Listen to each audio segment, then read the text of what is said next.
Pronto. Então, agora a gente está começando a gravação da nossa quarta aula do curso de Química Ambiental. A gente vai trabalhar hoje o conceito de tratamento de esgoto. Na realidade, nós vamos falar sobre processos biológicos, físico-químicos, que são utilizados para isso. E também vou falar de alguns conceitos importantes, como DBO, DQO, que são coisas importantes que todo aluno que vai dar aula de química no futuro, ou seja, vai ser professor, deveria saber, porque são coisas importantes, conceitos importantes relacionados com a química, tá bom? Deixa eu começar a apresentação aqui.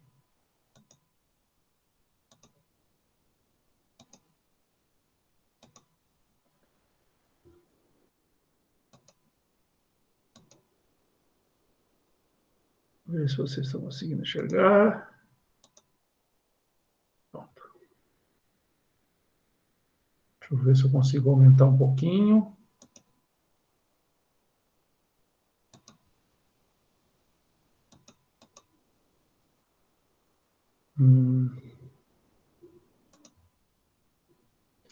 Conseguem enxergar a tela?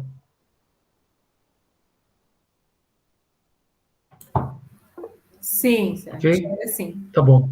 Então vamos lá. Então a nossa aula de hoje recebe o nome de Tratando Esgotos, tá? É a aula 4 do curso. Vamos ver o que está preparado para a aula de hoje. Primeira coisa importante é um conceito chamado de água servida. Água servida. Professor, água servida eu sei o que é. É aquela que chega na nossa torneira. A gente abre, põe o copo embaixo e bebe. Pois é, não é não. Isso é água de abastecimento. A água servida é aquela que é gerada quando você dá a descarga, quando você abre a torneira e a água sai pelo ralo. Ou seja, foi água da qual você já se serviu. Então, presta atenção. Água servida é aquela que sai do cano da máquina de lavar e vai para a rede de esgoto. Tá? É aquela que, quando você dá a descarga, desce. É aquela que desce pelo ralo, podendo ou não passar pela caixa de gordura. Então, isso é água servida.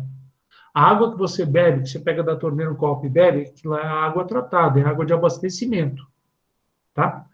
Então, vamos começar.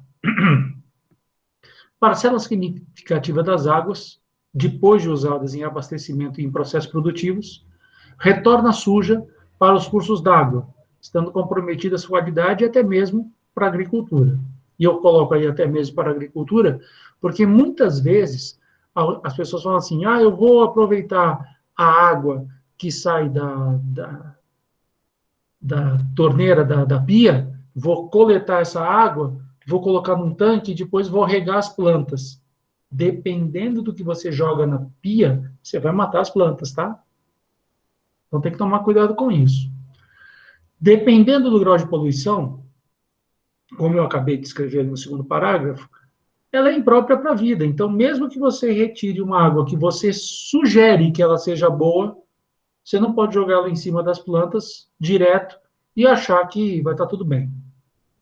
É a mesma coisa você pegar uma água que você acabou de cozinhar o alimento e do jeito que ela está, quente do jeito que ela está, jogar em cima de um vaso. Você vai matar a planta. Tá? Mas eu joguei água.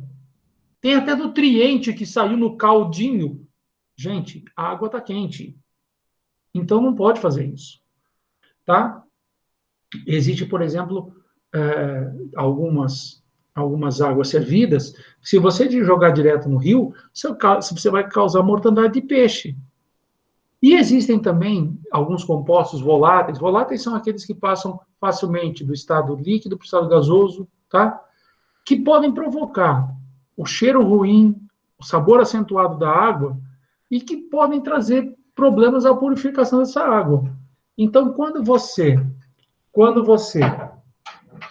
trabalha com água servida, você não pode imaginar que a água servida está pronta para ser utilizada.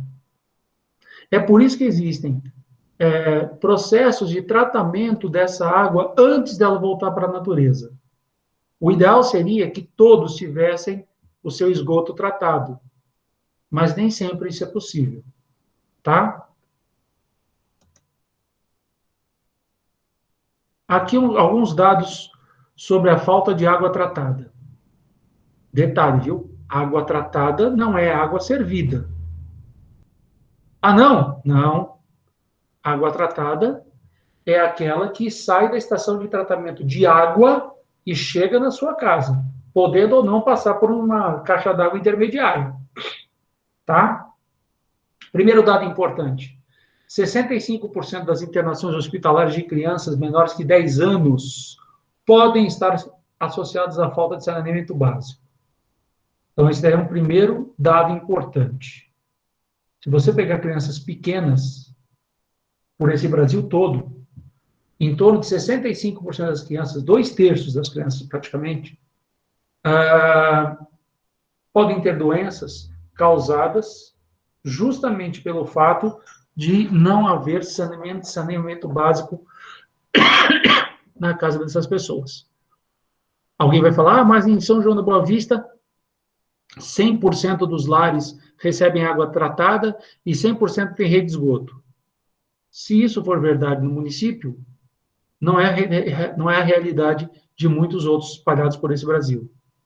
Segunda coisa, nos países em desenvolvimento, como o Brasil, estima-se que 80% das doenças e mais de 33% das mortes podem estar associadas ao uso e consumo de águas contaminadas.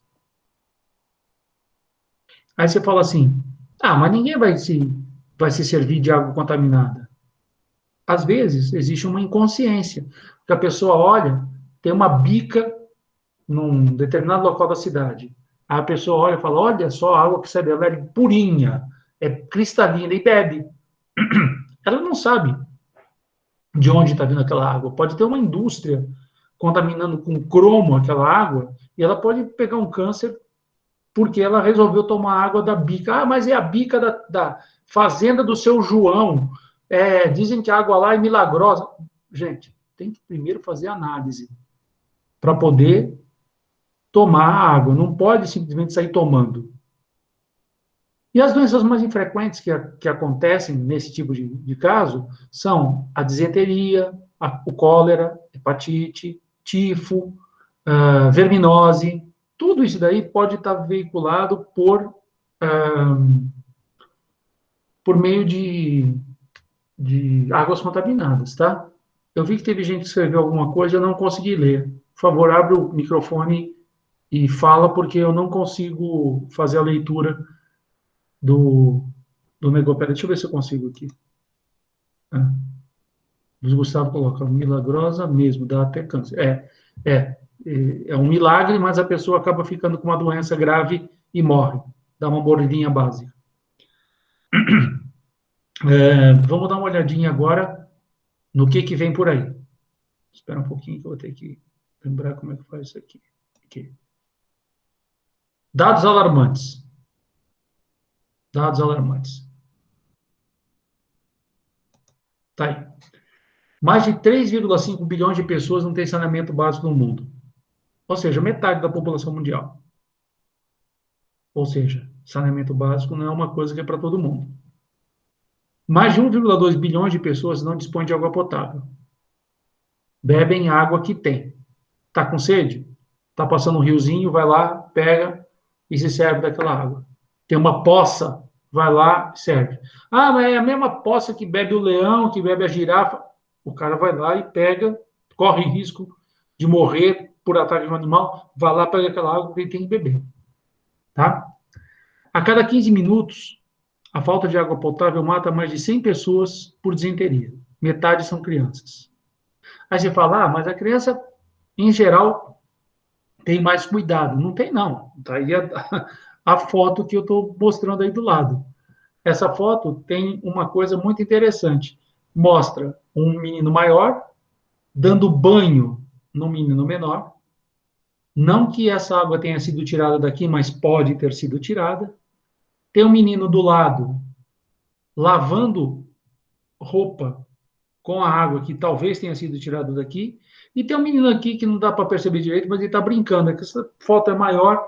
Então, você vê a quantidade de crianças interagindo com esse meio que provavelmente está contaminado, que existe uma poluição grave. Você pode até ver a coloração da água que está passando aqui no riacho. Não dá para perceber qual é a coloração da água que está caindo no menino. Essa água pode até ter sido tirada de uma torneira, mas eu, particularmente, duvido. Tá? A Emily fala sobre o rio Ganges. O rio Ganges é um rio sagrado. Então, fulano morreu. Qual que é o grande, qual que é o grande lance? Ah, vamos fazer o enterro. Não existe enterro. O que existe é uma pira funerária, num barquinho, e empurra no Ganges. E o corpo do cara vai queimando. Num certo momento, o barquinho afunda e o corpo afunda. E detalhe, uma parte de micro-organismos, tal, é queimada pelo fogo. Mas as partes não queimadas contaminam o rio. Então, o rio Ganges, ele é um rio sagrado e as pessoas não acreditam que a água do Ganges pode lhes trazer algum mal. Então, para a crença, né, dos indianos, você tem uma purificação que você tem que fazer tomando banho no Ganges com uma certa periodicidade. Então, você vai lá, mergulha, retorna, não precisa ficar nadando, dando uma abraçada, vai de uma cidade para outra, não é isso. Você se banha e sai. Mas só que aí tem todo um ritual que está associado a esse banho, tá? Então é importante você notar que, para algumas pessoas, aquele ritual não está associado a nenhum tipo de problema de saúde que ela vai ter. Mas, muito pelo contrário, ela está se purificando. Tá? Só que muitas vezes essa água é vetor para uma série de doenças. E a pessoa pode acabar morrendo contaminada por isso. Eu digo para vocês, o Rio Ganges é poluído. Mas se você comparar com o Tietê, o Ganges está muito bem, entre aspas, tá? Toma cuidado com essas palavras aqui. É importante você notar que no Ganges você ainda tem processos de biodegradação, ou seja, existem organismos vivos que conseguem degradar substâncias orgânicas. Ao passo que no Tietê existem alguns locais que não é mais biodegradável. Mesmo que você tenha uma carga poluente, ela não consegue ser deteriorada porque não existe ser vivo naquela água. Ou seja, não tem bactéria, não tem fungo, não tem nada que vá ajudar no processo de biodegradação. Tá? Então tem que tomar cuidado com isso, porque às vezes a gente tem uma noção um pouco errada. E detalhe, mesmo o Tietê, se você for em Araçoiaba da Serra, na atividade da Serra, Araçoiaba não, na atividade da Serra, você vai ver que lá o rio Tietê é límpido. Tá? Você vai 3 metros depois da nascente dele, pega a água, você bebe a água com a mão. E tem uma plaquinha, aqui nasce o rio Tietê. Você vai falar, nossa, mas é o rio Tietê, aquele poluído? Pois é, ali é o começo. Ele ainda não recebeu água dos tributários como Tamanduateí, Pinheiros, não recebeu. Então, ali, naquele pedaço, e na atividade da serra, ele é límpido, tem água límpida e boa de beber, porque ali é a nascente dele. O problema é o que acontece à medida que ele vai caminhando. Né? À medida que você for andando pelo rio Tietê, você vai percebendo que esgoto caseiro, esgoto industrial, vai começar a ser jogado ali.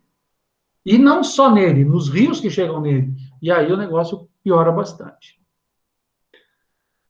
Até aí, tudo bem?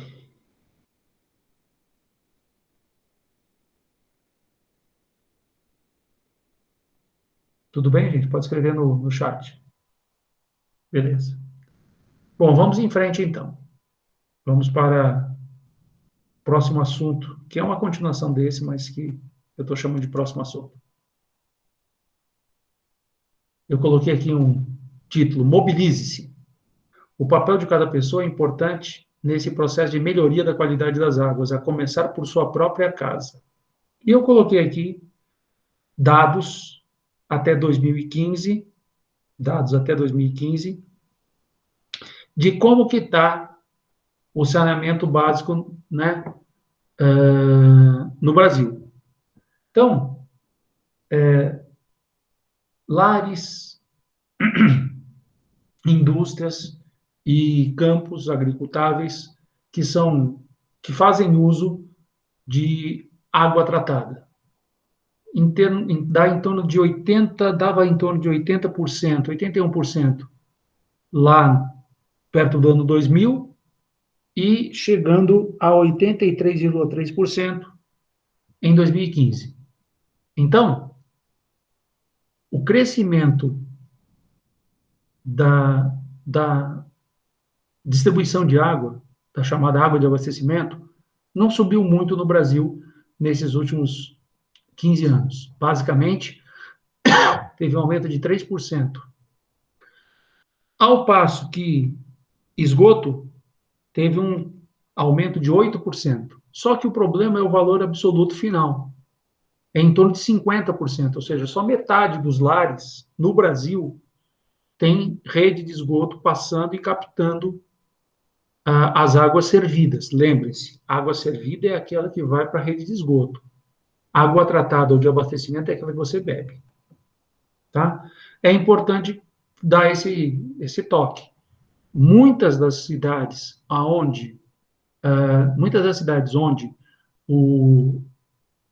a porcentagem de lares com rede de esgoto e de água tratada é próximo de 100%, muitas dessas cidades tiveram campanhas onde a população se engajou e lutou pela colocação de rede de água tratada e de água servida, ou seja, rede de esgoto. Tá? É importante vocês notarem isso. Eu até coloquei o mobilize-se, porque se por acaso perto de você tiver uma situação de gente que mora e que não tem essa rede de esgoto, não se esqueça, toda vez que ela paga pela água que ela consome, ela também paga pela água tratada. Mas ela paga também pela água que ela descarta. Ah, mas ela descarta numa fossa cética. Ela paga do mesmo jeito. Então, no estado de São Paulo, existe pagamento da água que chega na sua casa, água de abastecimento, e uma taxa para retirar os efluentes dela, mesmo que você não tenha rede de esgoto. Tá? Porque nesses casos, é muito comum a própria a própria companhia de águas, né, no caso de esgoto, ter um procedimento que vai tratar o esgoto da sua casa. Pode ser até uma fossa séptica, tá? Mas eu vou explicar direitinho como é que isso acontece daqui a pouquinho. Aí a gente vai ver alguns casos mais legais.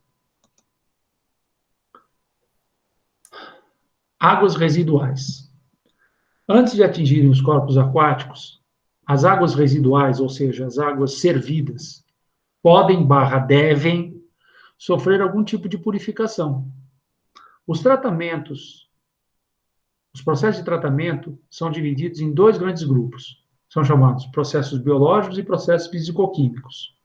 A utilização de um ou outro, ou da combinação de ambos, depende dessas três características que estão aí.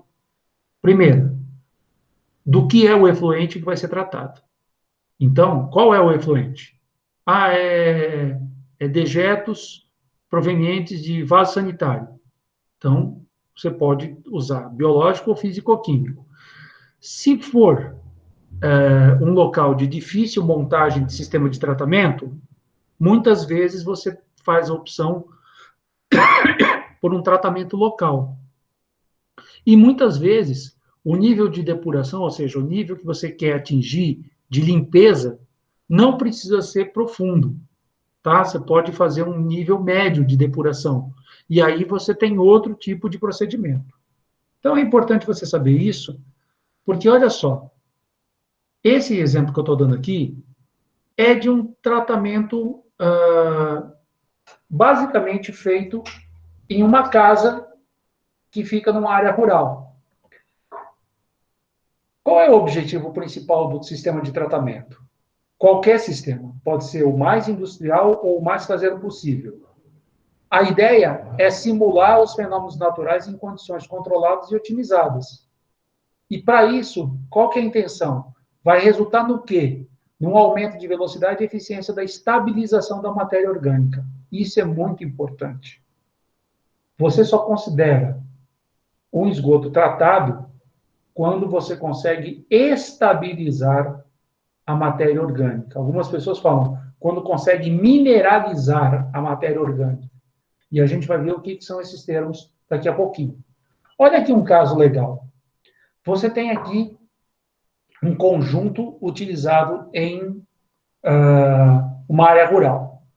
O esgoto vem da privada, por exemplo, ou da pia da cozinha, da máquina de lavar, e cai numa caixa gradeada. Esse nome caixa gradeada é porque ela tem uma grade. Professor, qual a função da grade? Remover o sólido grosso. Tá? Então, a caixa gradeada, a única função dela é evitar que você tenha algum sólido, como, sei lá, um pedaço de pedra, um pedaço de sólido que você jogou na pia, muito grande, e que isso chegue na fossa séptica. A ideia é você fazer, entre aspas, esse sólido ficar preso numa grade, e aí a parte líquida que está aqui, e a parte que a gente chama de solidificada, mas que está dissolvida, vai passar por esse cano e vai adentrar a fossa séptica. Essa fossa séptica tem aqui um cano que vai ajudar a entrar ar nesse local. Você vai falar, mas para que precisa de ar? Para você ter a parte aeróbica da decomposição. Tá? Então, essa estabilização da matéria orgânica, o primeiro passo dela é a aeração, de tal forma que micro-organismos aeróbicos ajudem no processo de degradação dos compostos orgânicos. Daqui, ela vai para um filtro anaeróbio, tá? E nesse filtro anaeróbio, você tem processos diferentes dos primeiros, micro-organismos diferentes dos primeiros, que vão ajudar a estabilizar a matéria orgânica, ou seja, vão ajudar a mineralizar. Uma coisa que tem que chamar a atenção de vocês é que tanto no filtro, quanto na fossa, quanto na caixa gradeada, nós temos a presença de uma base de concreto, justamente para evitar que isso daqui percole e vá para a terra e, consequentemente, atinja o lençol freático. Em compensação, depois de passar pela fossa séptica e do filtro anaeróbio, o que acontece? Esse efluente já está tratado. Então, ele é colocado numa caixa de brita, que tem areia lavada no fundo. O que vai acontecer é que ele vai escorrer, aqui embaixo não tem base de concreto, e ele vai passar para o solo. Detalhe importante. Isso daqui, gente, é uma maneira mais simples de você tratar o esgoto caseiro. Isso daqui não é usado em grandes centros. Isso daqui é usado num local onde daria muito trabalho sair com um cano de esgoto até a propriedade do cara, que fica lá na zona rural, e trazer o esgoto dele até a estação de tratamento. Então, faz-se um tratamento local. Ok? É um exemplo de tratamento de esgoto doméstico, principalmente aplicado em áreas rurais. Eu quero saber se, até aí, tem alguma pergunta ou alguma dúvida. Perguntas e dúvidas. Serra, nesse caso aí, os resíduos vão acumular nessas caixas para ser extraídos, limpados periodicamente, né? Você tem que ter um certo cuidado com isso, tá? Tanto na fossa quanto no filtro anaeróbio, você tem uma limpeza que é feita com uma certa regularidade. Em geral, essa regularidade, dependendo da capacidade da fossa e do filtro, pode ser feito a cada 2 anos, a cada 10 anos, depende de quanto rejeito é gerado e vai parar nas caixas. Se uma pessoa tem uma família que é o senhor e a senhora, moram sozinhos lá no meio da roça. Agora, se eles tiverem uma família com 30 pessoas, obviamente que aí o que vai determinar a limpeza da fossa e do filtro é a quantidade a quantidade de esgoto gerado por essa família, tá bom?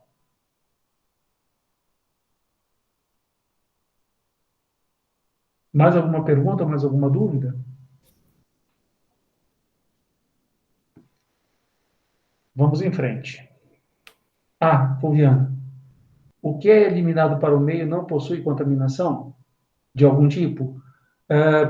Pode ser que possua um pouco de contaminação, só que a concentração, em geral, é baixa e o fluxo é pequeno.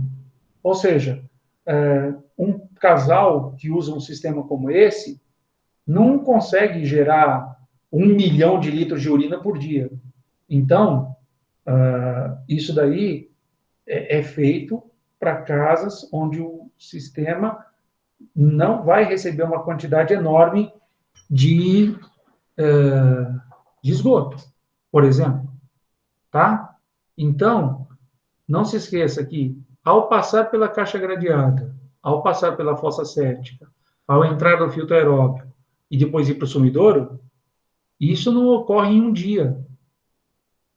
Cada fase dessa pode durar 20, 30 dias. E, nesse tempo, as bactérias vão ajudar a degradar os compostos orgânicos, inclusive os contaminantes. É isso que se espera. Tudo bem? Você, nesse filtro anaeróbico, esse desenhinho claro que está no fundo aí, o que é? Embaixo do cano? Desculpe, deixa eu tentar enxergar aqui. Esse mais clarinho aí. Eu sei, estou vendo. Esse mais clarinho aqui funciona como se fosse um pré-filtro, tá? Um pré-filtro. Na realidade, ele não vai deixar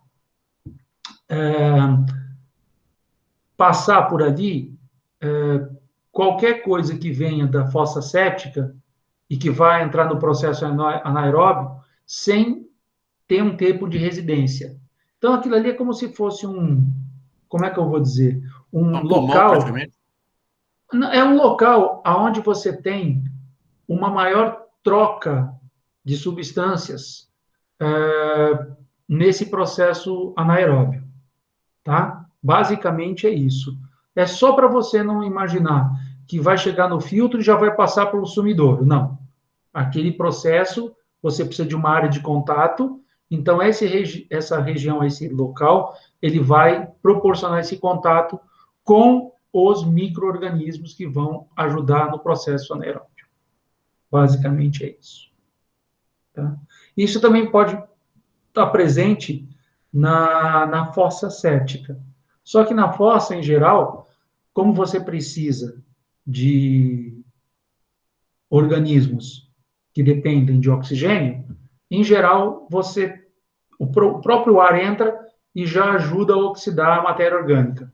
No outro, como é mais difícil esse movimento, você coloca isso daí que você chamou de esponja, justamente para facilitar esse contato entre os reagentes, tá? Entre os micro-organismos e o que vai ser despoluído, vamos chamar assim.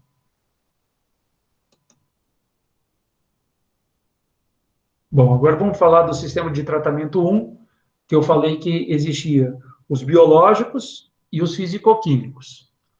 Os biológicos, eles são divididos em aeróbios, que é o que acontece naquele exemplo anterior, na fossa séptica, e os anaeróbios, que é no filtro anaeróbio. Bom, utilizados em efluentes compostos por substâncias biodegradáveis, principalmente em esgotos domésticos e indústria de alimentos. Naquele caso que foi citado, apenas para esgotos domésticos em áreas, por exemplo, rurais. Nos processos aeróbios, são empregados micro-organismos, como protozoários, fungos, leveduras e bactérias, para que oxidem a matéria orgânica. Então, o que vai acontecer é que o oxigênio vai ser o receptor de elétrons, é ele que vai provocar a oxidação da matéria orgânica. Então, no processo que depende de oxigênio, chamado processo aeróbio, o oxigênio entra na fossa séptica, no caso anterior, e vai ajudar esses micro-organismos a, a consumir as substâncias que são poluentes, tá? E é importante que, muitas vezes, na própria fossa séptica, os micro-organismos, eles já começam a atuar na estabilização da matéria orgânica. Professor, o que é estabilizar a matéria orgânica? É um processo que a gente diz que teria como ponto final a produção de gás carbônico e água, que é o processo de mineralização. Só que o processo de estabilização ele não ocorre direto, ele ocorre em fases. E a gente vai ver já já quais são essas fases. Olha aqui um sistema aeróbio. Isso aqui já em outra escala, não na escala doméstica. O afluente chega no tanque de aeração. Esse tanque de aeração, como o próprio nome diz, vai proporcionar a introdução de ar ao sistema que você quer limpar. Vai para um tanque de sedimentação. A parte sólida, chamada de lodo, vai para o fundo. E o efluente segue em frente e vai ser descartado. Se você tiver um excesso de lodo, uma parte desse excesso também pode ser descartada. Mas a grande maioria é recirculada. Para que isso? Porque esse lodo ele é rico em micro-organismos que ajudam no processo de depuração. Então, o mais legal aqui é você poder você pegar uma parte desse lodo e jogar no tanque de aeração, porque aí você já propicia a limpeza dos componentes que estão entrando junto com o afluente, ou seja, o afluente é aquele que está vindo da fábrica, da casa, por exemplo. Aí tem o tanque de aeração, o tanque de sedimentação, onde o lodo é extraído, e a parte líquida segue em frente, em geral, sem contaminação. Sem contaminação, que eu digo sem uma quantidade grande de contaminação. Pode haver um contaminante ou outro? Pode sim. Até mesmo o próprio lodo pode ter uma parte suspensa que quer sair junto com o efluente. Mas aí existem outras técnicas que a gente vai ver a seguir. Calma.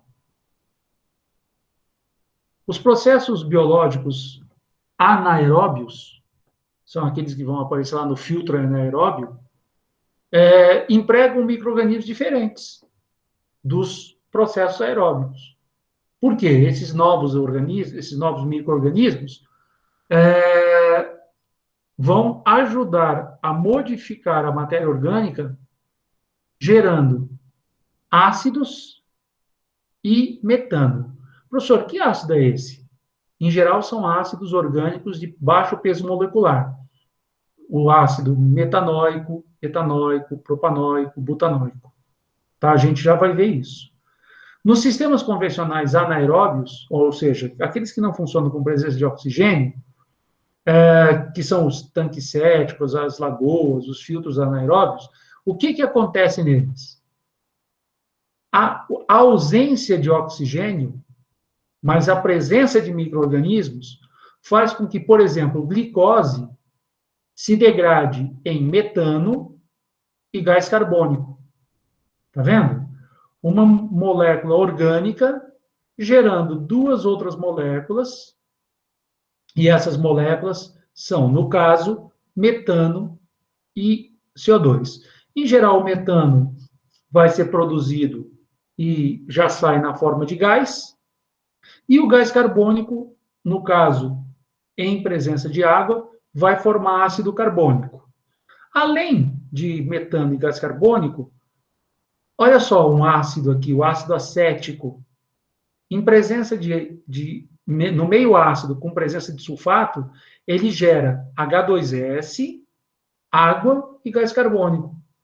Tá vendo? É a chamada sulfetogênese. Por que tem esse nome? Porque é a geração de sulfeto. Olha aqui o sulfeto de hidrogênio. O H2S não é o ácido sulfídrico. O ácido sulfídrico é quando o H2S está em solução aquosa. Quando você está como gás, é o sulfeto de hidrogênio. É aquela substância que o pessoal fala que tem cheiro de ovo podre. Tá? Então, na realidade, aqui você tem o sulfeto de hidrogênio, que pode ser gerado a partir da ação de sulfato em meio ácido, junto com ácido acético. E esse ácido acético é produzido em outras fases do processo biológico. Ah, professor, a gente viu isso na aula passada, não viu? Viu. Só vou até tentar mostrar aqui. Na aula passada, a gente tinha visto esse esquema até um certo ponto, até esse ponto aqui. Os compostos orgânicos complexos sofrem hidrólise, gerando compostos orgânicos simples, que são açúcares, aminoácidos e peptídeos. Esse é o primeiro processo de digestão. Aí, esses fulanos, na presença de bactérias fermentativas, sofrem a acidogênese, ou seja, vão dar origem a ácido propiônico, ácido butírico, ácido fórmico, ácido acético. E bactérias acetogênicas, que são produtoras de hidrogênio, vão transformar o fórmico em hidrogênio e gás carbônico, e o acético pode gerar tanto CO2 ao lado de CH4, como as impurezas com enxofre, junto com esse mesmo ácido acético, podem gerar H2S e CO2, que é o que mostra essa equação aqui embaixo. Tá vendo? Você parte de ácido acético, que foi formado no processo anterior, junto com sulfato e meio ácido, ele forma H2S, água e CO2. Detalhe, notem que no reagente não tem presença de oxigênio.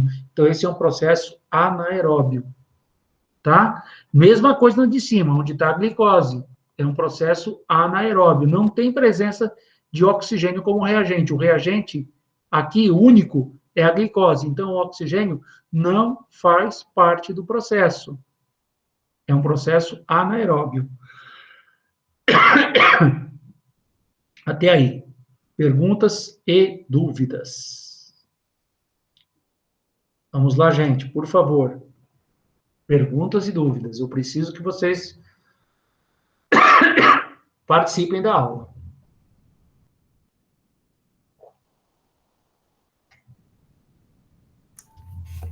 Esse sulfato que aparece aí no meio do processo aí pode ser qualquer sulfato que seja solúvel, né? Sim. Todos os sulfatos solúveis, em geral,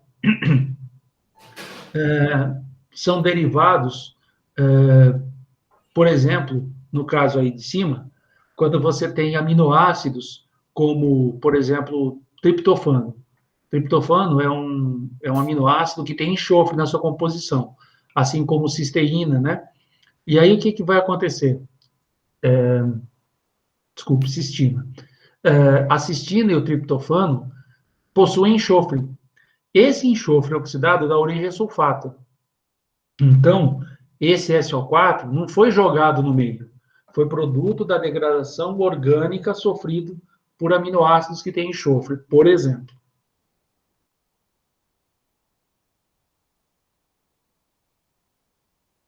Tá ok? Se fosse um tratamento, vamos dizer, planejado para uma finalidade, vamos dizer, mais industrial, se ocorrer uma equação desse tipo, uma reação desse tipo, né, onde liberaria H2S, ou seja, poluição odorífera, né, o cheiro ruim aí do ácido, né, além de corrosivo. Se fosse, vamos dizer, adicionado de forma controlada uma solução que tivesse um íon, um cátion, né, que gerasse um sulfeto insolúvel, eu conseguiria controlar a emissão desse H2S, né, para precipitar na forma de insolúvel, né? Sim. Aí você poderia usar, por exemplo, um hidróxido de ferro para produzir sulfeto de ferro, tá? Em geral, isso daí acontece num tanque separado à parte. Como aí a gente está falando de o processo geral, uma linha geral de pensamento, a gente não está especificando o que vai acontecer depois. Porque esse H2S pode ser removido e mandado para um outro lugar para sofrer uma outra reação. Uma reação de neutralização, uma reação de oxidação. Você pode usar o H2S para gerar ácido sulfúrico ou ácido sulfuroso e ganhar dinheiro com isso. Tá? Basicamente é isso. Vamos em frente. Aqui tem uma coisa que eu acho muito legal, essa figura aí. Vou explicar ela para mostrar para vocês a diferença entre os processos aeróbicos, com presença de oxigênio, e anaeróbicos, na ausência de oxigênio. Existem 3 tipos de condição. As chamadas aeróbias, que têm oxigênio, as anaeróbias, que não têm oxigênio, e as anóxicas, que são aquelas onde a concentração de oxigênio é praticamente zero. Mas existe uma coisa interessante. Nessas condições, em geral, você tem algum tipo de reagente redutor presente. Tá? Então, aqui, existem 3 condições em termos de potencial redox. Uma delas tem potencial redox maior que zero, a outra menor que zero e a outra igual a zero. Isso daqui a gente explica mais para frente o que significa, porque a gente vai falar depois sobre isso. Agora, gostaria de chamar a atenção de vocês para isso. A matéria orgânica, em presença de oxigênio, gera gás carbônico e água. Quem é o receptor de elétrons? O oxigênio. Então, a matéria orgânica interage com o oxigênio, gerando gás carbônico e água. Legal. Esse é um processo de estabilização da matéria orgânica. Ou seja, você gera água e CO2, a água retorna para o ambiente, o gás carbônico retorna para o ambiente, o gás carbônico ele pode ser responsável pelo efeito estufa, mas ele também é o que as plantas usam para fazer seu alimento. Então, toma cuidado com isso. Isso é uma coisa que eu sempre falo. Gás carbônico não pode ser considerado poluente, gente. Tá? Eu já cansei de ver isso daí em explicação. Ah, a gasolina é mais poluente porque ela gera mais gás carbônico. Não. Não é isso. A gasolina, ela, para gerar uma combustão completa, ela precisa de muito oxigênio. Quando falta oxigênio, ela gera CO. E o monóxido de carbono é poluente. Ah, então a probabilidade dela gerar CO é maior do que uma molécula menor. Exatamente, por isso que ela é mais poluente. Então, toma cuidado. A matéria orgânica, em presença de oxigênio, gera água e CO2. Na ausência de oxigênio, a matéria orgânica gera diretamente CO2. Mas como não tem oxigênio disponível, o que acaba acontecendo é que para o CO2 ser gerado, o nitrato vira nitrogênio. Ah, professor, então quer dizer que o oxigênio é retirado de uma espécie química e cedido para outra. Exatamente. Então, o oxigênio do nitrato vai oxidar a matéria orgânica, vai gerar o CO2 e, ao mesmo tempo, o nitrogênio que está aqui, que vai perder os oxigênios, vai formar N2. Então, nesse caso, no caso de cima, o oxigênio é o receptor de elétrons. No caso de baixo, o nitrato faz esse mesmo papel. Só que ele faz um papel indireto, né? Ele fornece esse oxigênio para a matéria orgânica para produzir CO2.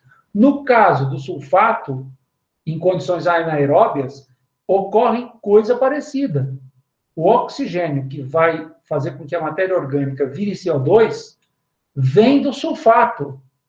O sulfato promove a reação transformando carbono em gás carbônico. E o enxofre, que fica sozinho, se junta com o hidrogênio, porque o meio é ácido, para formar o H2S.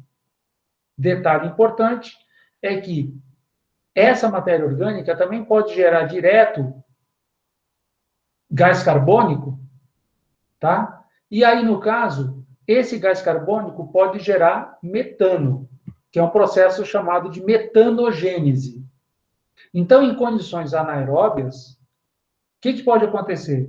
Você pode gerar gás carbônico, pode gerar H2S, esse H2S pode ser mandado para um outro lugar e retrabalhado.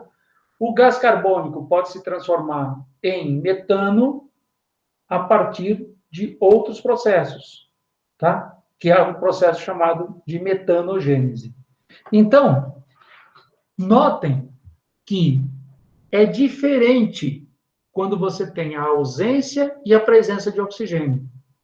Por isso que os processos biológicos eles são tão importantes de se ocorrer em duas etapas. Uma, onde determinados micro-organismos vão intermediar as reações aeróbias, depois você tira e manda para um outro recipiente, onde outros micro-organismos vão comandar as reações de degradação, ou como a gente fala, da estabilização da matéria orgânica, da mineralização, a partir da ausência de oxigênio. Tá? Então, as duas coisas são importantes. Por quê?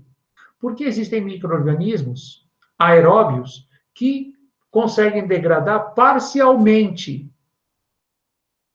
a matéria orgânica. Tá? E o ideal seria que ela fosse degradada por completo. Ah, professor, mas então quer dizer que não dá para degradar por completo? Claro que dá. É por isso que é tão importante os processos anaeróbios, porque você consegue, inclusive, fazer isso. Tá? Calma que a gente vai dar outra dica na próxima figurinha. Professor, aqui a gente fala de enxofre, mas você falou aqui de nitrogênio. O nitrogênio é importante nesse processo de condições anóxicas? Vamos ver.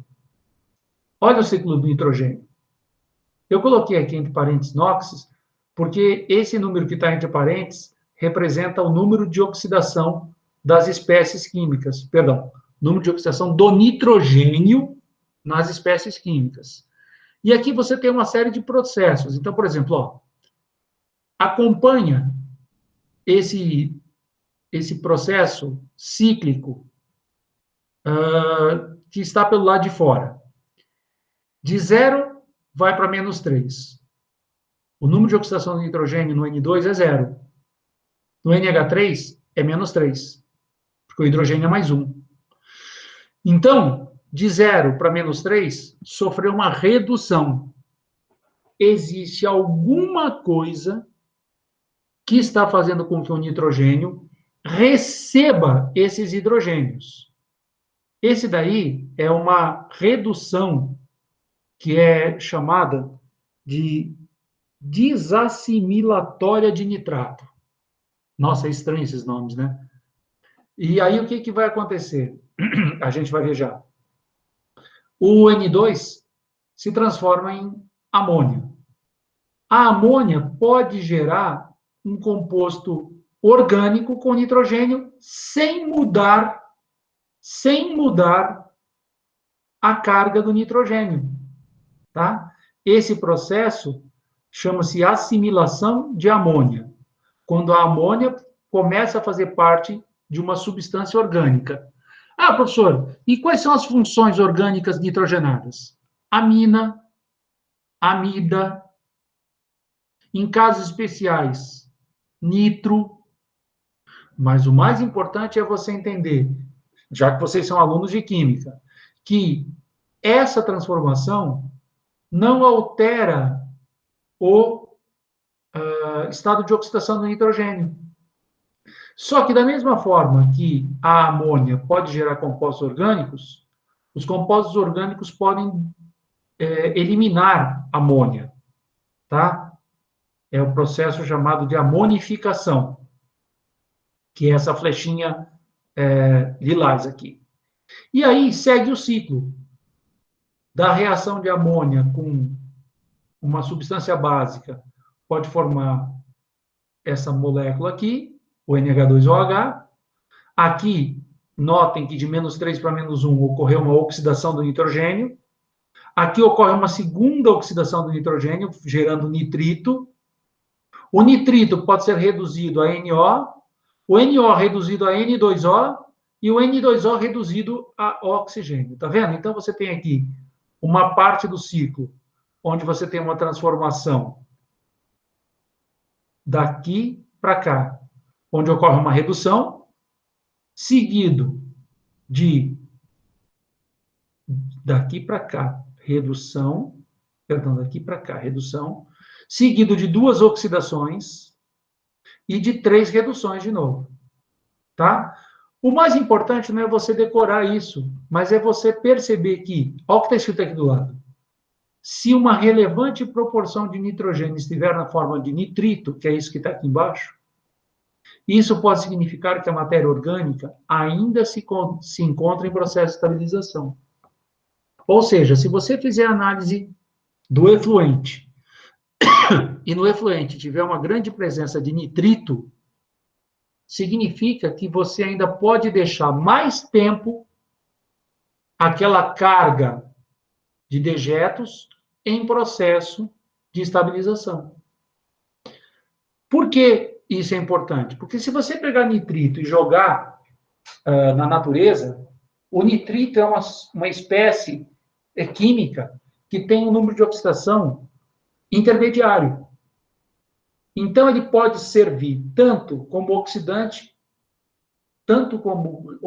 como quanto redutor. Então, é importante que você note que oxigênio o nitrito tem, mas o nitrito pode gerar NO e NO3-. Então, a presença de nitrito num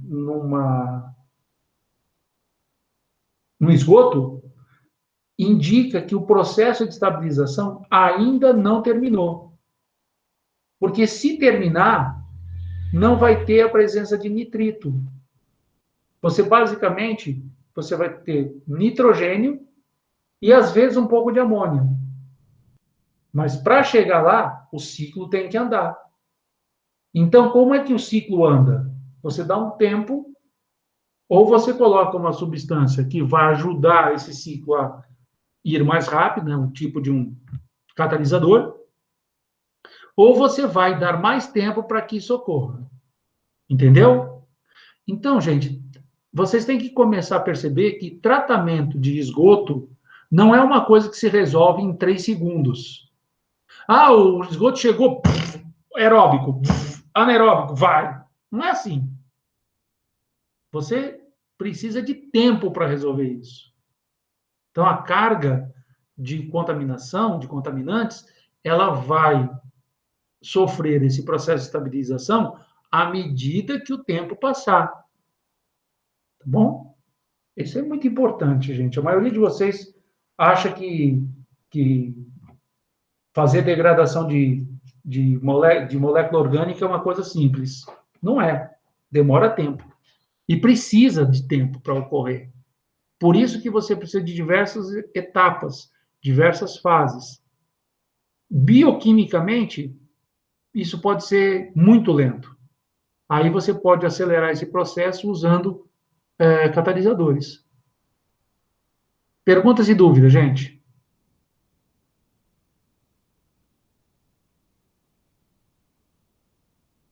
Vamos em frente, porque agora vocês vão ver como que os processos químicos podem, então, ajudar a entender um pouco mais disso. tá? Deixa eu só passar aqui. Olha lá. Estamos falando dos processos físico-químicos agora.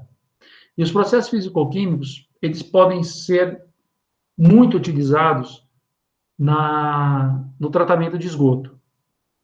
Os mais utilizados processos são a coagulação, floculação, decantação, flotação, separação por membranas, adsorção e oxidação química. De todos esses, atualmente, você tem uso de coagulação e floculação, quase que de maneira conjunta. Decantação e flotação, mesma coisa.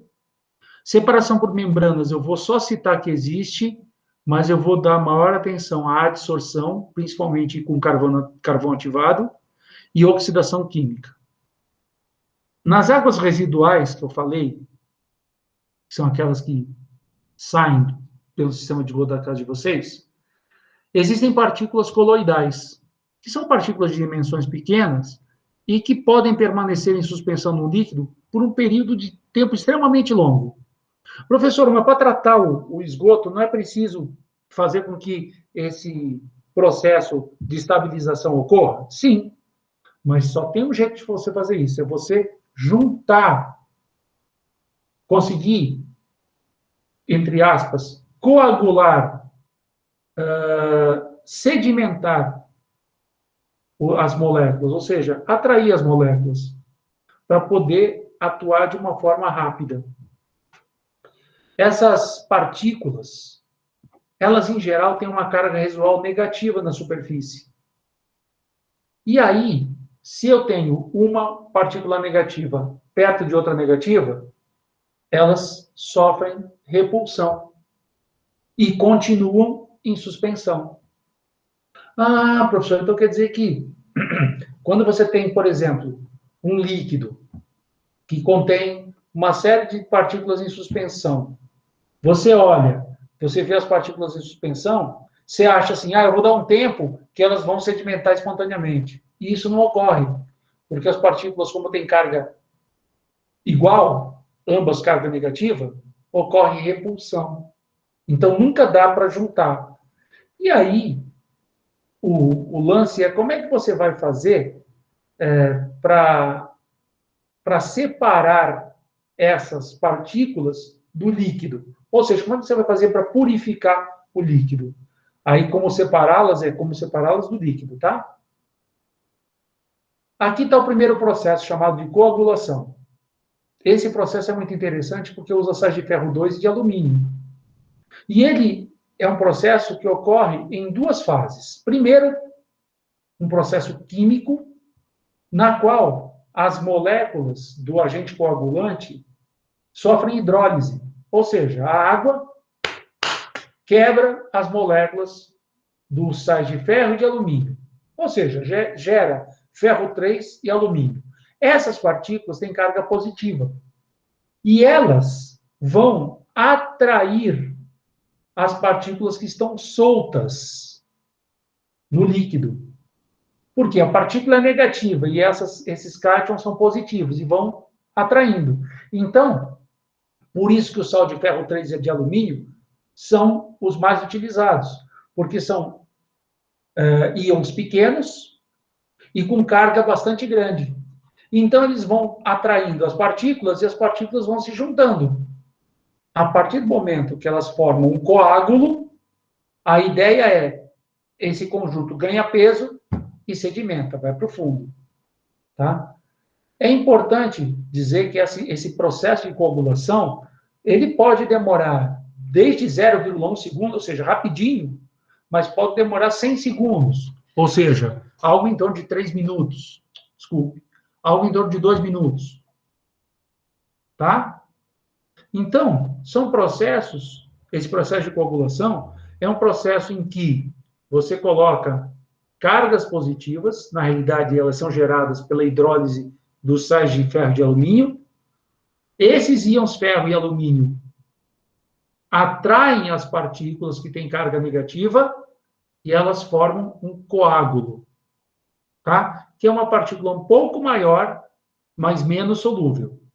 E aí acabou? Calma. Porque, em geral, os coágulos, eles vão começar a se juntar com outros coágulos, dando origem aos flocos. Então, o processo em que os coágulos se juntam para formar flocos chama-se floculação. São esses flocos que constituem as impurezas que a gente quer remover, que podem ser separados da água, ou por sedimentação, ou por flotação. Professor, o que é sedimentação? É quando a força gravitacional sobre a partícula formada leva ela para o fundo. Tá? E a flotação, muita gente fala assim, a flotação é quando a partícula boia. Calma. Por que ela está boiando? Ela não boia porque é bonito ou legal. Você introduz microbolhas de ar, essas bolhas de ar se agregam ao floco e levam o floco para a superfície. Por quê? Porque diminui a densidade do conjunto. Ah, então tá. Quando você não tem essas microbolhas, você tem que dar um tempo para que a sedimentação junte os flocos, as partículas, né, os flocos, e vá para o fundo. Aí, se eu quiser tirar o líquido, eu tenho que extrair pela parte de cima do meu tanque. Agora, se eu conseguir a flotação por microbolhas, aí a impureza sobe. E aí eu vou ter que dar um jeito de tirar essa impureza, tá? Passando alguma coisa na superfície do tanque e removendo esses flocos. Tá? É muito importante isso. São os dois jeitos que a gente tem de limpar o nosso esgoto por esses processos químicos. Tá? Só para andar mais um pouquinho antes de abrir para perguntas. A gente também tem o processo de adsorção, que é um fenômeno relacionado com a área disponível do adsorvente. No caso, eu vou falar aqui, tem uma série de características, mas eu vou falar do carvão ativado. O carvão ativado, ele tem algumas características muito interessantes. Ele é muito estável, a temperatura dele, que ele pode ser usado, é uma variação muito grande. Ele tem uma natureza química bastante interessante para a adsorção. O uso dele se caracteriza pelo fato das reações de adsorção serem reversíveis, ou seja, prende, depois você aquece, ele solta.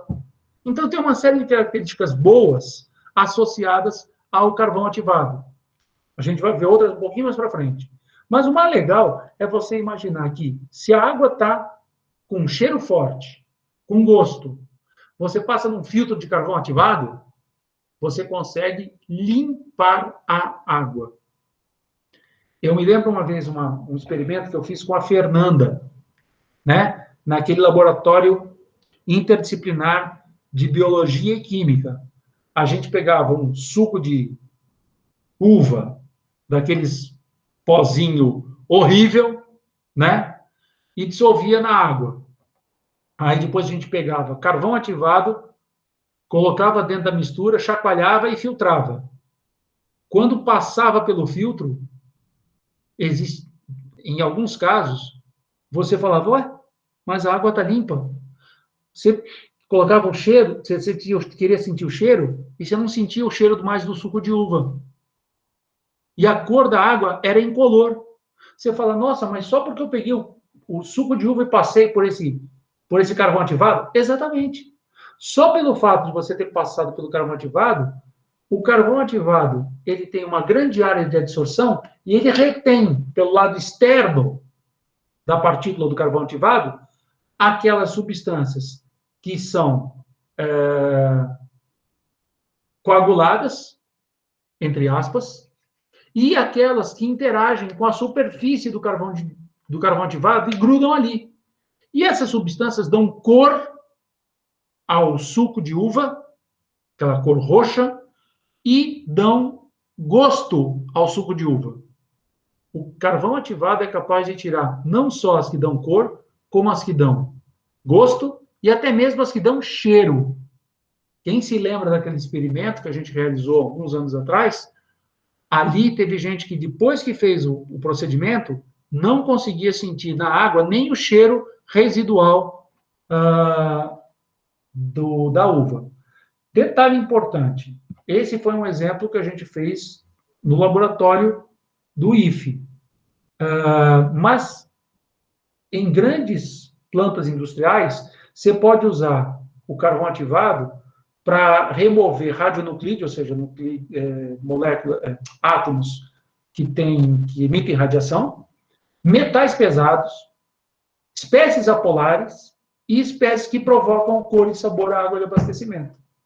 Tá vendo? Então, na fase final do tratamento de água para abastecimento, você pode passar por um filtro de carvão ativado que vai remover as substâncias que geram cor e que também geram sabor ruim, obviamente, à água de abastecimento. Perguntas e dúvidas? Vamos lá, gente. 10:19, estamos perto do final. Falta mais um tratamento só, químico. Aí eu vou falar de DBO e DQO e encerrar a aula. Zé, carvão ativado aí, para reverter ele, o aquecimento tem que ser baixo, né?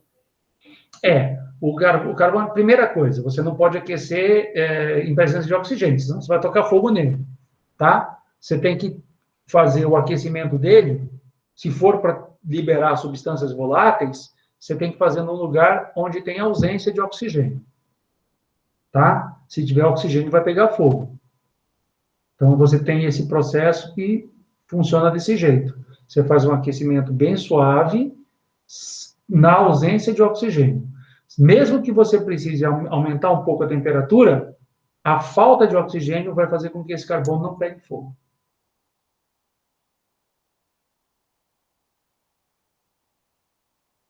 Tudo bem? Ok. Vamos, então, para a nossa última parte da aula. Faltam só alguns slides.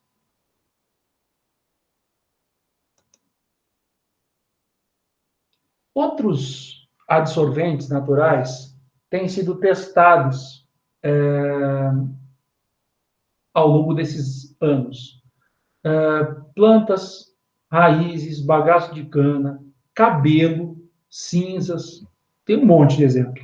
E aqui eu trouxe o exemplo do aguapé.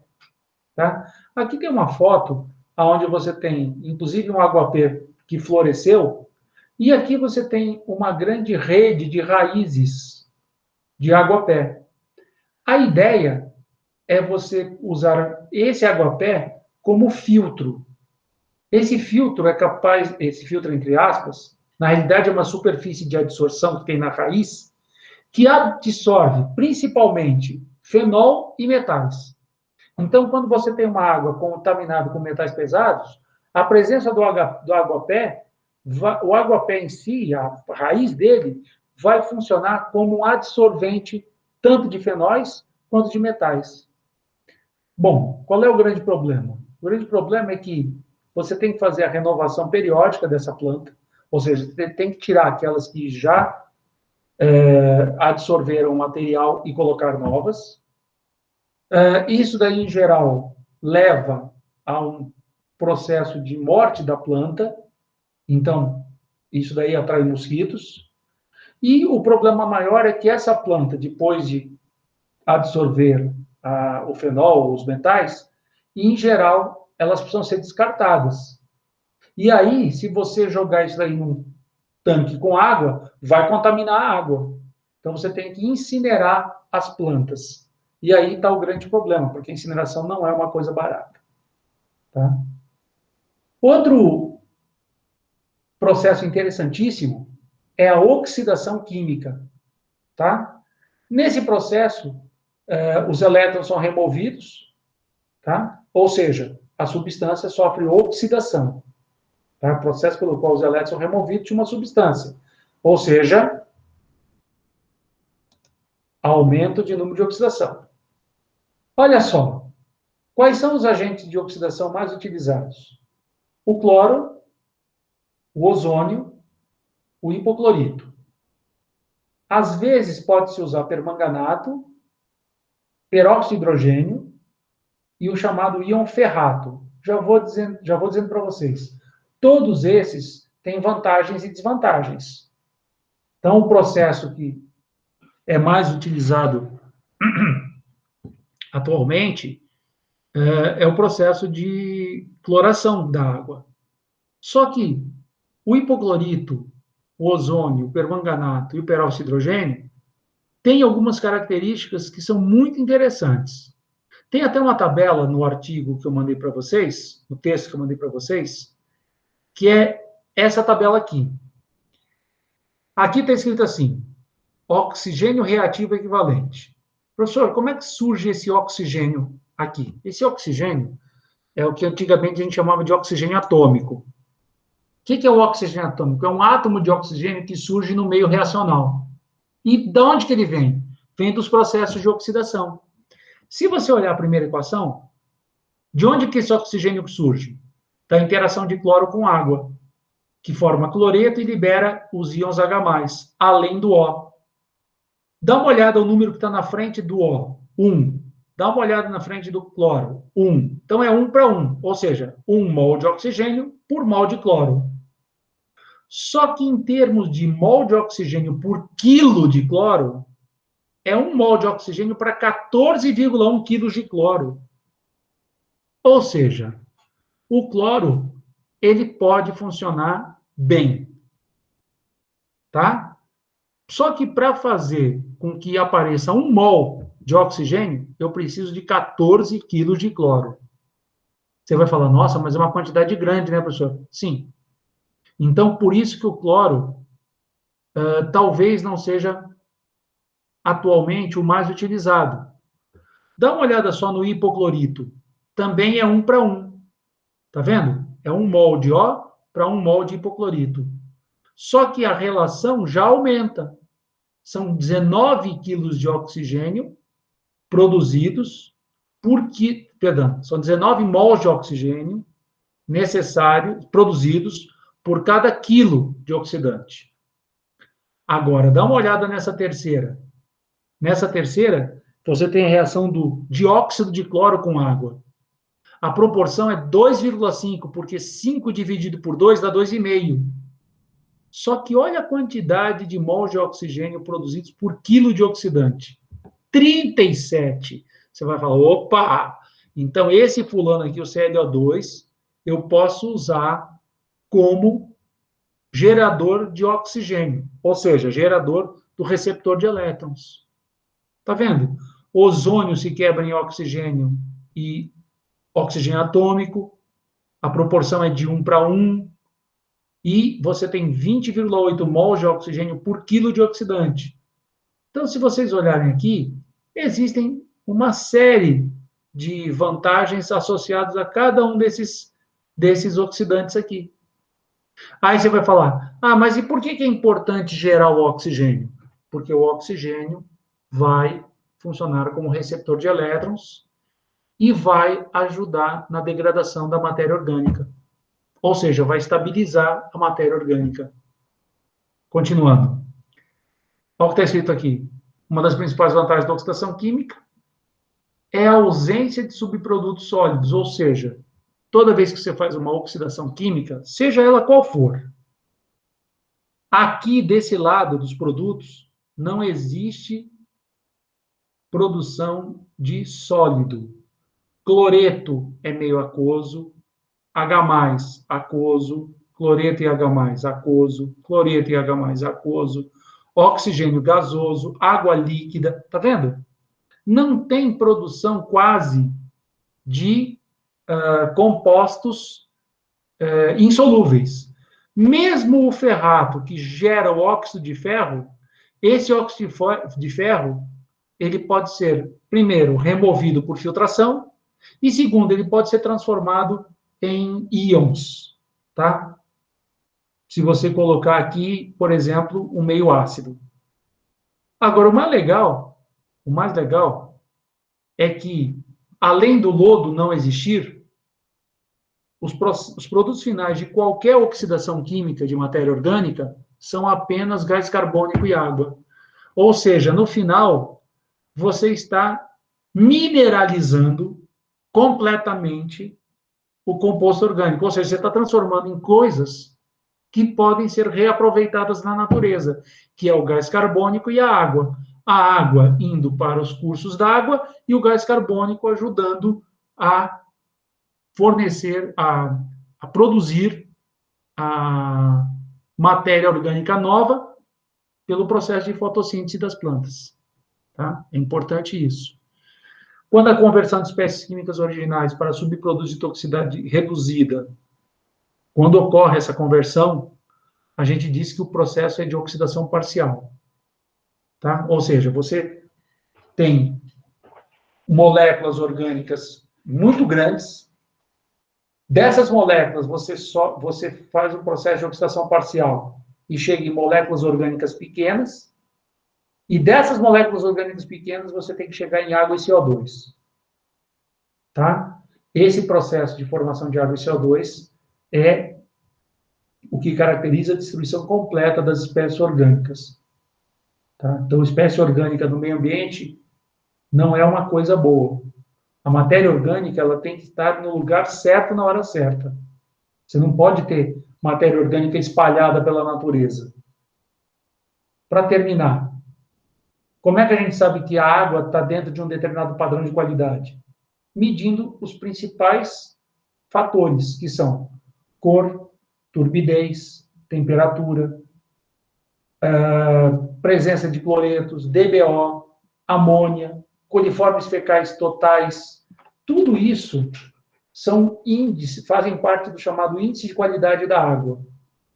Então, dependendo dos valores do índice de qualidade da água, você pode ter água classe 1, classe 2, classe 3, classe 4. Ou seja, rios de classe 1, que são aqueles que a água pode ser usada para uma série de coisas, inclusive para consumo.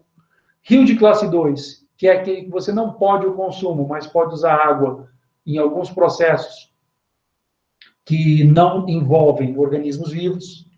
No rio de classe 3, você, entendeu? À medida que você vai passando de classe em classe, o que vai acontecendo é que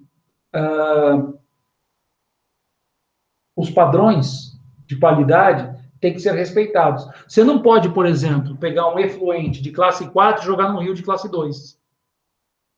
Para garantir que o rio vai ficar com a mesma classe, você tem que tratar aquele efluente. E o tratamento não significa, eu fiz um tratamento perfeito, só sobrou água. Não, não. Que classe que ele era? 4. Estava muito poluído.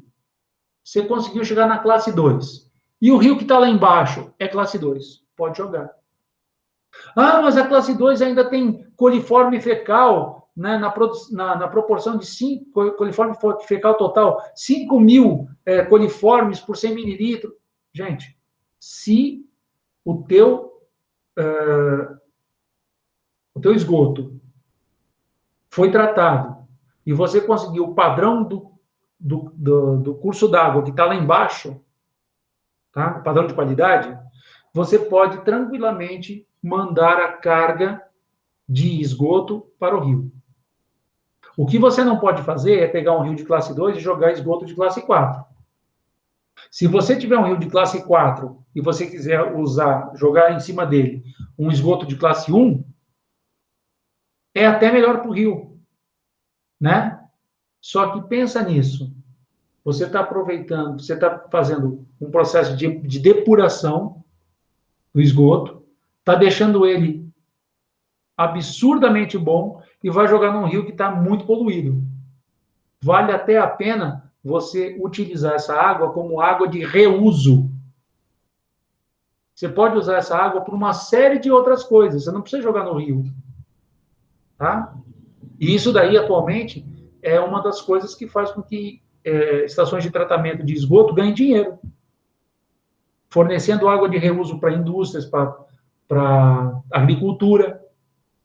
Tá? Quando você tem uma plantação, se você fala assim, olha, para regar essa plantação eu preciso de um padrão classe 2. Mas ali tem uma estação de tratamento de água que fornece efluentes de classe 2. Simplesmente desvia a água e manda água para a cultura, ou seja, para a agricultura. Então, você pode regar determinadas culturas com água de uma determinada classe. Você não precisa pegar e jogar aquela água tratada no rio que está poluído. Você pode usar para outros fins. Ah, tal empresa precisa de água para a movimentação dos trocadores de calor. Manda para lá. Ah, mas vamos fazer o seguinte: a nossa estação de tratamento de água é classe 4 e a indústria precisa de classe 1. Não, então aí não dá. Você tem que mandar para onde está sendo necessário e na classe que é necessária. Continuando. Uma das formas de você avaliar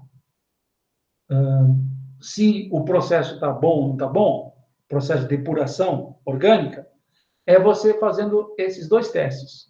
A demanda bioquímica por oxigênio, DBO, aqui é DBO, demanda bioquímica por oxigênio. E a DQO, que é a demanda química de oxigênio. A demanda bioquímica, ela é um ensaio experimental, ou seja, você faz um procedimento que demora em torno de 5 dias e que vai trabalhar sempre na mesma temperatura, 20 graus Celsius. É uma oxidação úmida, ou seja, uma oxidação em presença de água. O que ela mede, a DBO? A capacidade de organismos vivos de oxidarem a matéria orgânica.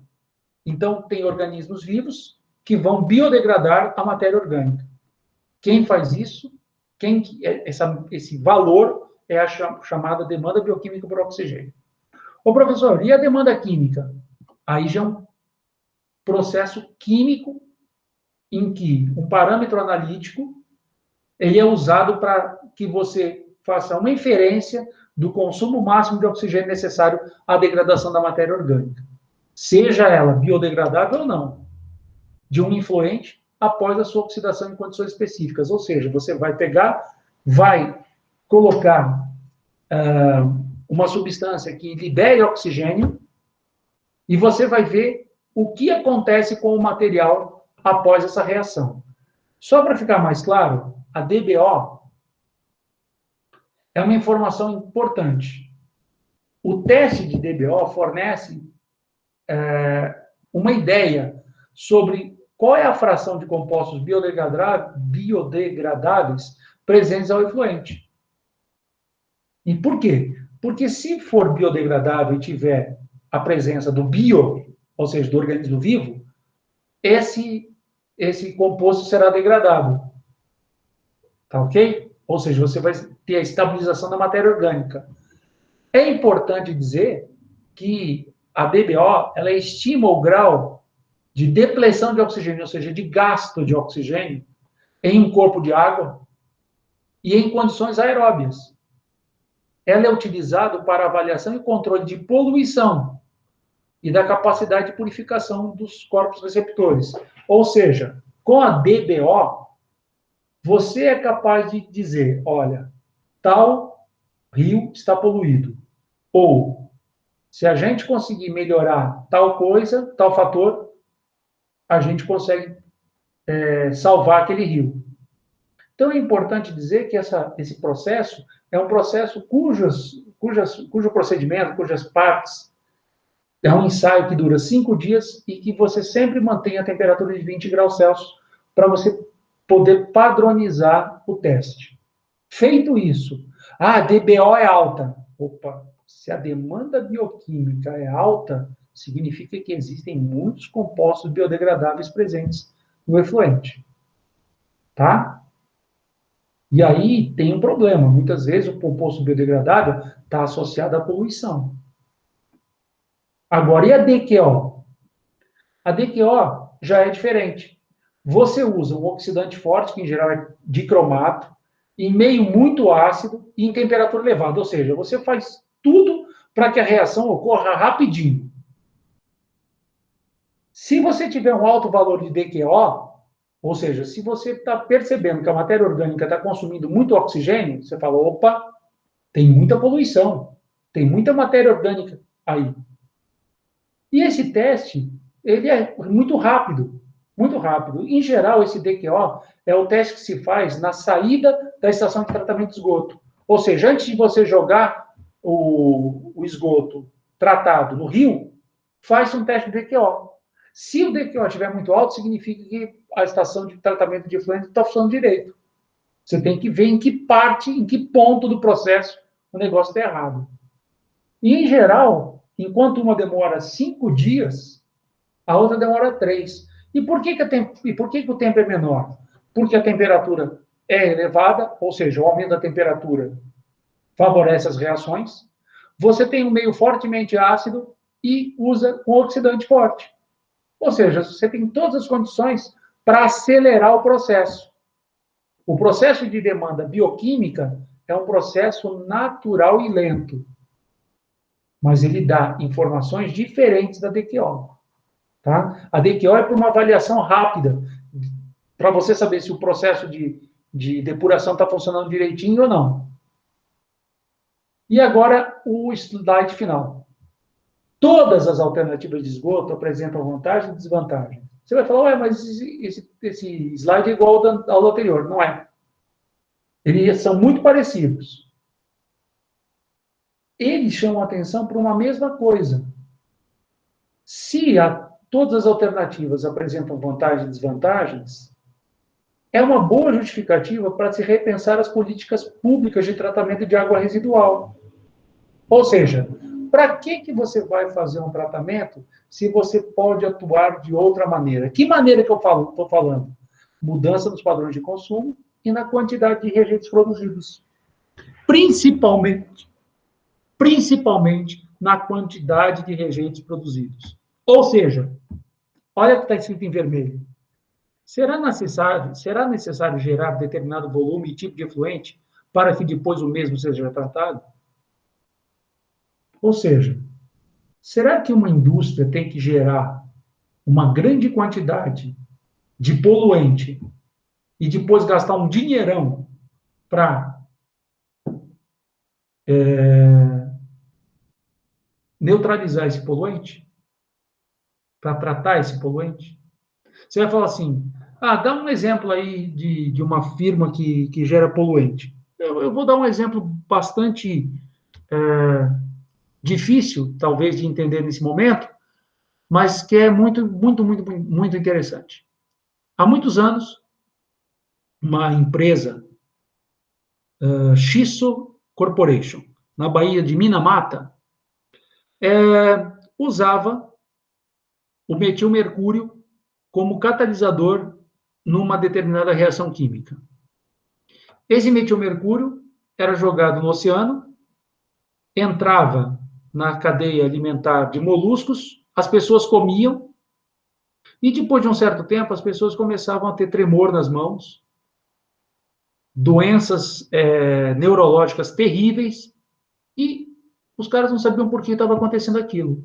Eles começaram a ver que até os gatos tinham isso. Opa, tem alguma coisa na água que é um poluente qualquer que está fazendo com que as pessoas fiquem com essas doenças neurológicas. Eles foram até a Shiso e perguntaram, o que vocês usam? Aí os caras falaram, segredo industrial. Porra, segredo industrial? Fala pra gente o que é. Tem um monte de gente morrendo. Aí a Shiso ficou, a gente vai ser processado. E realmente eles foram. O problema é que demorou quase 60 anos para sair a resolução. Você vai falar assim, mas é no Japão? O Japão é tudo rápido. Não é, não. Não é mesmo. Por quê? Porque a cidade falou, se essa fábrica fechar, todo mundo vai perder o emprego e vai para a rua. Só que o que acontece é que, em torno de 10, 12 anos depois que começaram os problemas, a Shiso percebeu que não precisava gerar aquela quantidade de metilmercúrio como catalisador.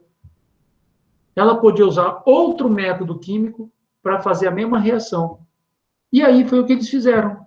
Eles tiraram o metilmercúrio como catalisador e colocaram outro catalisador no lugar. Com isso, o metilmercúrio não foi mais jogado nas águas da Baía de Minamata e, com a recuperação ambiental, as águas da Bahia ficaram livres dessa substância. O que fez com que muitas das pessoas que moravam naquela região não viessem a ter a doença no futuro. O problema é que o mercúrio se acumula no corpo. Então, mesmo que a concentração seja baixa, a pessoa vai consumir moluscos que estão contaminados. À medida que ocorre essa biomagnificação, a pessoa vai apresentar a doença neurológica e essa doença neurológica pode causar a morte. Então, eles perceberam que o único jeito de fazer com que aquela baía tivesse novamente vida e as pessoas pudessem consumir o peixe dali era limpando os sedimentos, pescando o número máximo possível e retirando o máximo possível de moluscos e queimando, tá? E detalhe, queimando controladamente, porque o mercúrio também é volátil, e fazendo com que, então, anos depois, você tivesse uma nova população de moluscos naquela região. Até hoje existe uma suspeita de que existe uma contaminação, mas a concentração é em torno de nanogramas por litro. O problema é você consumir aquilo regularmente ao longo de anos e anos e anos, porque o mercúrio vai sendo absorvido pelo corpo e dá os problemas neurológicos. Essa pergunta se encaixa muito bem nesse exemplo. Você não precisava ter metilmercúrio como catalisador, você podia usar outro catalisador. Só que o metilmercúrio para xisto era barato, porque existia uma outra fábrica que podia gerar esse metilmercúrio. Entendeu? Então, a pergunta que está em vermelho fecha a nossa aula. Novamente, é o padrão de consumo e a quantidade de rejeitos produzidos que é o maior problema dos esgotos. Porque esgoto a gente vai ter. Tá? A gente vai ter esgoto. O lance é, esse esgoto tem que ser tratado quimicamente e biologicamente, para evitar o quê? A contaminação do meio ambiente. Perguntas e dúvidas?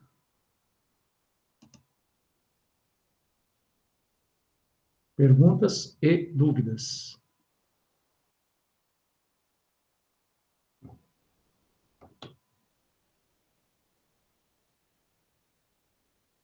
Tudo certo? Ninguém tem nenhuma pergunta, nenhuma dúvida para fazer, gente? Eu estou achando vocês muito quietos. Na primeira aula vocês participaram bem, na segunda menos, na terceira menos. Daqui a pouco o pessoal não vai nem me dar uma boa noite. Só eu, né? Mas é bom que tenha pelo menos alguém que fale, que pergunte, porque aí as outras pessoas muitas vezes não fazem pergunta e aproveita a tua pergunta para aprender um pouquinho mais. Tudo bem então, gente? Aí, Então, tranquilo. eu vou parar aqui a gravação, vou encerrar a aula, e na aula que vem a gente tem mais um texto, tá? Mais um texto. Esse texto também vai ser disponibilizado para vocês. E aí eu espero que vocês leiam o próximo texto. Já na semana que vem eu também já quero enviar a primeira lista de exercícios. Aí vocês vão entregar na outra semana. Tá bom? Esses slides que você usou, você vai por lá também?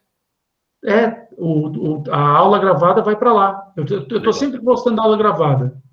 Tá? Beleza. E aí, quando está na aula gravada, você já vê o slide. Ao invés de fazer as duas coisas, eu mando uma só. Tá bom? Vai.